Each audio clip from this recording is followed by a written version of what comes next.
Batman 70 to 74, written by Tom King, art by Mikel, Janin, as well as Jorge Fornés. The name of the story arc is The Fall and the Fallen. And this story arc is leading out of last story arc, which was called Knightmares.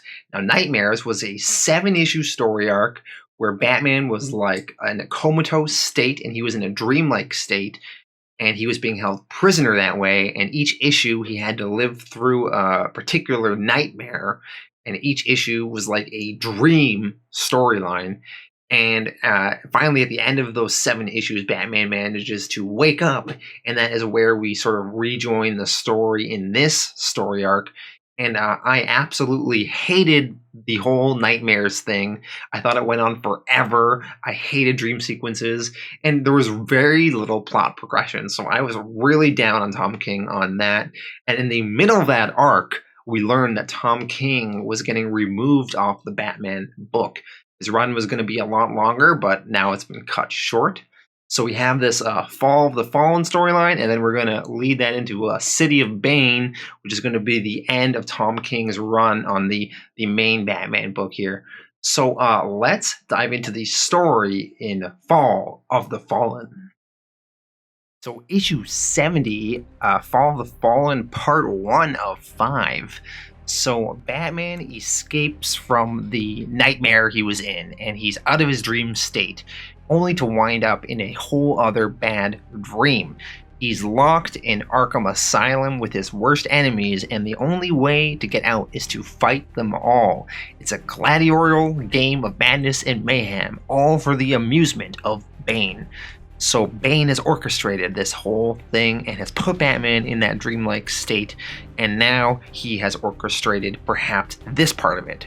So Batman wakes up, he fights through his various rogues, so he fights through the Riddler, Calendar Man, Dr. Phosphorus, Man-Bat, Killer Croc, and Mr. Freeze. So he's really just piling through a whole bunch of them in Arkham Asylum here.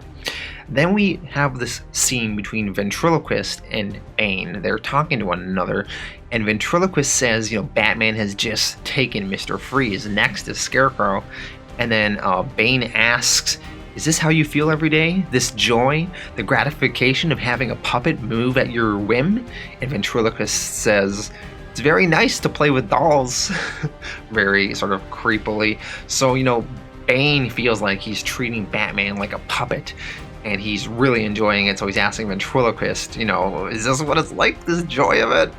Anyway, so then jumping back over to Batman, Batman fights the Scarecrow. Now, Batman is extra pissed at the Scarecrow because it was Scarecrow's formula that was pumped into Batman in the last story arc that caused him to be trapped in that whole dream world and caused all those nightmares for Batman. So Scarecrow is shocked that Batman is walking around, and he says, "You've taken on enough gas to panic a herd of elephants." And Batman says, "Your formula they pumped into me?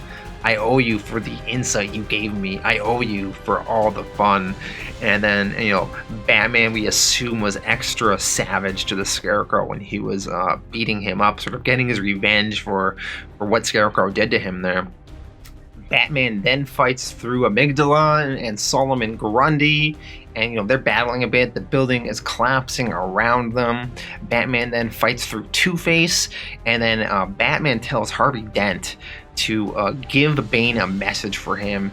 Batman says to tell Bane, "I wish today we could have talked. I'd love to talk, but I just woke up and I'm a little tired, so I'm going home, my home in my city. But tomorrow I'm coming back with my army, and tomorrow we'll talk plenty." So, Batman, he just woke up, he's just fought through Arkham Asylum, he doesn't want to deal with Bane right now, he needs to go home and sort of regroup, and then sort of bring the rest of his Bat family with him, his army, to take down Bane.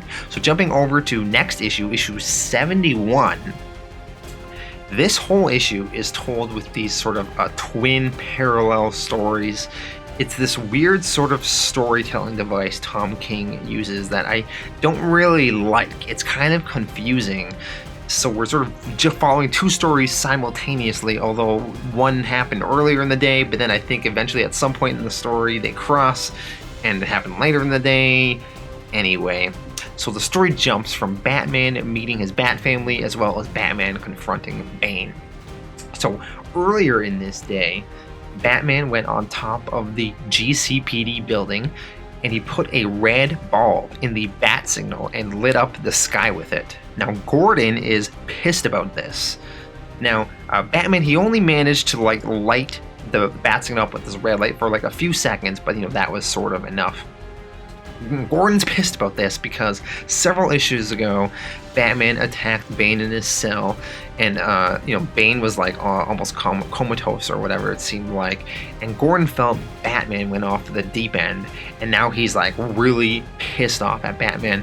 Personally, I've hated this whole sort of story turn for Gordon and Gordon not trusting Batman thing. I feel like it's so very out of character for Gordon, so I'm not loving Tom King's handling of this, but nevertheless, Gordon's pissed at Batman.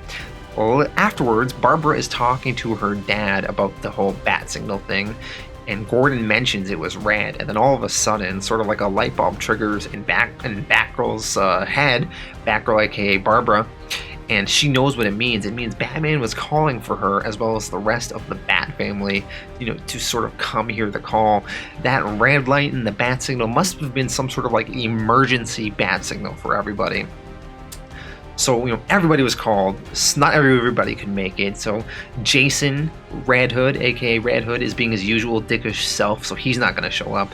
Dick Grayson right now is Rick Grayson in this horrible story going on in Nightwing, so he's not going to show up. Batwoman is too far away, but a lot of the other members show up. So we have Batgirl, Damian, Tim Drake, Duke Thomas, Cassandra Cain, all sort of showing up. Batman explains the situation to the Bat family about how Bane is manipulating everything and how Bane was behind all this stuff, and how Bane held him captive for weeks and tried to turn him mad in this whole dream state. And he announces that, they're all going back to Arkham Asylum to sort of take Bane down. And then when they arrive at Arkham, everyone sort of seems fine, and this woman doesn't seem to know what Batman is talking about. And afterwards, the Bat family seems to sort of doubt Batman's story here. And Tim Drake says, it's okay to feel upset about Catwoman dumping you and her leaving you at the altar and not marrying you. And then Batman's pissed about this. He doesn't want to think about Catwoman right now. So he punches Tim in the face, and the rest of the Bat family is shocked by this. And then jumping over to the other parallel story that was sort of going on at the same time, the other story is Batman, and he's in the Batcave. Now, I'm assuming this part maybe happened before some of the earlier stuff, but then after some of the other stuff. Anyway, Batman was in the Batcave. There is an intruder alert alarm, and he goes to check it out. He goes over to the dining room in Wayne Manor, and Bane is waiting for him at the dining room table, and Alfred appears to be serving Bane. Bane says to Bruce, "Welcome home, Bruce." And we also see Batman's dad, Thomas Wayne, from the Flashpoint universe there, standing behind Bane. Now, if you haven't been reading Batman, you're wondering, what do you mean Thomas Wayne, Batman's dad, is there? Batman's dad died in Crime Alley a million years ago.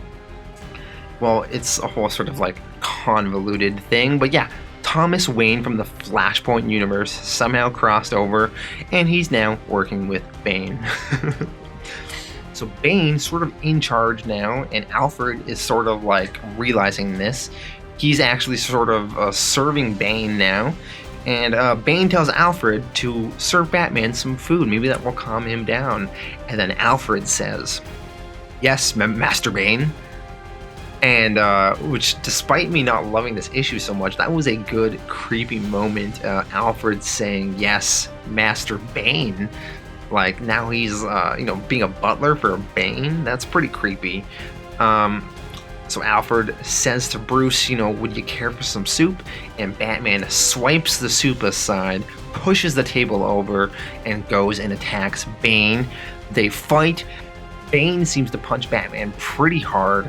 And, Batman's going down, and then Alfred tells Batman, "After years, after decades, I do not say this lightly, but knowing you, knowing every strength and weakness in your body, I feel obliged, I feel honor bound to tell you, for the first time, you have lost.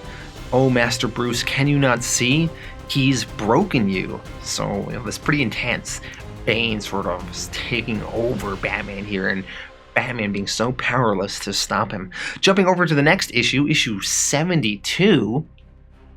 In this issue, we have Batman and Bane fighting all over Wayne Manor. Meanwhile, while this is going on, there's narration by Thomas Wayne throughout the issue, telling a sort of completely different story, even though it's unrelated to the action. This is another storytelling device Tom King uses I hated, because, I'm trying to follow the action going on, but then I'm also trying to read the narration, and the narration is about something completely unrelated, and the two stories are happening simultaneously, and, it's a lot to sort of keep track. Nevertheless, so in the actual fight between Batman and Bane, it's pretty brutal, and there's some great art in here. So Batman and Bane are fighting, they're being thrown at paintings, busting through windows, etc., etc. Wayne Manor is sort of like getting all damaged in this battle here. Bane eventually does a backbreaker to Batman, similar to the one Bane did back in the Nightfall story arc back in 1993, which was a very iconic moment in Batman comics where Bane broke the Batman's back. So he did it then, and he's sort of doing it again here. So Bane seems to have really damaged Batman here. He's broken his back sort of once again. And going to the Thomas Wayne narration that's going throughout this whole issue, Thomas Wayne is explaining how Bane was supposedly behind everything that's happened to Batman throughout this whole Tom King run. So, we are over 70 issues into this run, and apparently Thomas Wayne is explaining that Bane was behind almost everything in this run that's happened. Gotham Girl, Poison Ivy, is that all Bane? There was this one short story where Booster Gold and Batman traveled back in time to see a world where Bruce's parents were never murdered. Bane was apparently behind that as well. Are you kidding me? Bane was behind them traveling through time and all the stuff they did in this other timeline and then eventually coming back? Bane was somehow behind all of that? Bane also somehow orchestrated Batman and Catwoman falling in love, as well as orchestrating Catwoman eventually leaving Batman at the altar and not marrying him. Once again, in what world does this make sense? How would Bane be able to plan all this out? Is Bane an all-knowing god? Just ridiculous. Anyway, apparently Bane has been tirelessly working to raise Batman to his happiest, only to bring him crashing down to his lowest, and he has finally succeeded. And apparently Thomas Wayne is all for this, and he asks Bane, "How might I help?" And that's how this issue ends. And then jumping over to issue 73 now.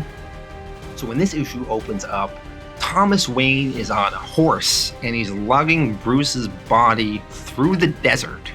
Bruce is passed out, and some ninjas attack them in this desert. Thomas Wayne beats them all up, and they sort of continue on their journey. Bruce, eventually, after some time passes, finally awakens, and he yells, "Bane!" And then Thomas sort of punches Bruce and calms him down, and he tells Bruce, "You were defeated, broken, body and soul, but that's done. That's behind you in Gotham. Now it's time to rebuild, show them how strong you really are." Bruce and his dad hug, and his dad says, "Your father's got you." Thomas also says he managed to somehow put Bruce's spine back together after Bane broke it. And he also explains that they are 100 miles out from a place called Cadam. So they're in the middle of this desert heading to this place called Cadam. Bruce at this point doesn't know where that is. Thomas says, "Oh, you will." Bruce asks why this horse they're on in this desert is dragging a coffin behind them. And Thomas says, "Oh, you'll understand that as well." Bruce then asks, "Is this a dream?" Because, he was just in this whole big dream story arc for a long time. Thomas replies, "Yes, son, but not yours." Bruce asks his dad, why didn't you help me in this fight with Bane? And instead of answering the question, Thomas says, "You want to hit me, Bruce?" Bruce replies, "Yes." And then Thomas says, "Good." But, he didn't really answer the question here. So eventually Bruce sort of figures out what's going on. He realizes they are nearing one of Ra's al Ghul's Lazarus pits. For those of you who don't know, a Lazarus pit is like this pit that has restorative powers and can be used to save the lives of those close to death. It's what Ra's al Ghul uses to stay alive so long, so he usually submerges himself in the pit and then he sort of rejuvenates himself, as well as sometimes people can be brought back to life in this pit. So it turns out in the coffin that they've been dragging through the desert is Bruce's mom, and Thomas Wayne wanted to revive her. And for some reason, Bruce seems kind of cool with this at the moment, and they continue onward. Now, jumping over to issue 74, the final issue in this story arc. So Bruce and Thomas, they're continuing their journey in this desert here, and they are stopped by more of Ra's al Ghul's henchmen ninjas. They are there to sort of guard the pit, make sure no one disturbs it, and Bruce and Thomas manage to fight them off. So then they sort of continue on their way to this pit, and they are walking through the desert, and then Thomas is talking to Bruce about this Russian book he used to read to him as a child. The book was called The Animals in the Pit. Now, we saw this referenced back in Batman 57 in this whole KG Beast storyline. It was sort of a whole side plot of that issue, and sort of throughout the narration for the next several pages, they basically recapped the entire story. So I'm just going to go back to issue 57 and sort of retell what this story was all about. So it's this children's story about these cute animals. There's a pig, a wolf, a fox, a hare, and a squirrel. And they're walking along and they come across a pit and they all jump in. However, all these animals are now stuck in this pit. And they eventually become hungry and they had nothing to eat. So the animals start resorting to cannibalism to get out of this pit. And, they sort of start eating each other. First they'll eat the one animal and then the other animal will be eaten. And eventually all that is left is the fox and the pig. And, the pig's really hungry and the fox is hungry. And the fox manages to trick the pig into biting himself and eating himself. And then when the pig bites into himself, he eventually dies. And then the fox eats the pig and survives a little bit longer. So sort of this really messed up story. And this children's story ends with the fox as the last animal alive in this pit. But you don't know if the fox ended up dying in the pit or if he eventually climbed out. The story is left ambiguous. And for some reason, Bruce Wayne really loved this story as a kid, and Thomas was forced to read it to him many, many times. So Thomas keeps talking about this story he read to Bruce as a kid and how Bruce loved it. And Thomas apparently hated reading it to Bruce. He thought it was a fucked up story, and it kind of is. But, they're going on about this story, and it sort of does tie into this issue a lot. So eventually they arrive at this Lazarus pit, and they've lowered themselves into the pit with Bruce's mom down in the pit. And then Bruce explains the reason he liked that animal story was because of the horror, because no one escapes. Every time he heard the story, he thought the ending might change. He was waiting for someone to come out of the pit. He knew it wasn't possible, but he never gave up hope. So, that is sort of why he liked the story. And then Bruce decides to attack his dad. They are now in this big pit. They're far from the surface up top, and they're fighting. And Bruce realized apparently a while ago that Thomas was in fact insane. And this whole idea of bringing his mom back to life is ridiculous. And Bruce explains to Thomas that he buried his mom's body in the desert a while ago when Thomas wasn't looking, and he buried it somewhere Thomas will never find her. Now, they're fighting. Bruce doesn't know if he can best Thomas in combat, but he figured down here in this pit, at least like the animals in the story, there is a chance neither of them will be able to get out of the pit. So even if Bruce doesn't win this battle, he's hoping that, his dad is at least going to be, taken off the map and will, not be able to continue onward. So they battle, the fight is heated, and in the end of the story, we see once again we're at the top of the pit, and we see what we assume is Bruce Wayne successfully climbing out of the pit. Now, I'm assuming it's Bruce. It could potentially be Thomas, but I'm assuming it's Bruce. And that is how the story ends, and we are setting up for Tom King's final story named City of Bane. So that was Fall of the Fallen. Now, what did I think of this story arc? I thought the artwork was pretty good, and there were aspects to the story I did enjoy. I liked a little bit of Batman and Bane sort of confrontation, some of the creepy moments we had there, and some of their fighting. I thought some of the Thomas and Bruce stuff in the pit and some of their interaction was kind of interesting. A little bit sort of convoluted, not exactly sure how, the whole Thomas Wayne coming over to the other universe really sort of happened, how it all worked out. But nevertheless, there's some cool moments there. But as much as I tried to enjoy this storyline, and it is better than Knightmares because at least this storyline progresses the plot, there's just so many things in the story that my brain kept pointing out to me that just don't really make sense and I don't like. For one, I thought Jim Gordon was written a little out of character. He's so pissed at Batman. I don't like that. Bane supposedly being behind everything that has happened in Tom King's run, orchestrating Booster Gold's whole time travel thing, orchestrating the whole Catwoman Batman relationship and marriage, and then sort of ending of that marriage before it happens. Like, Bane was behind all that? Really? That's what's happening? Just did not really dig that. I also felt, just narratively, I don't like the way Tom King, tells the story sometimes.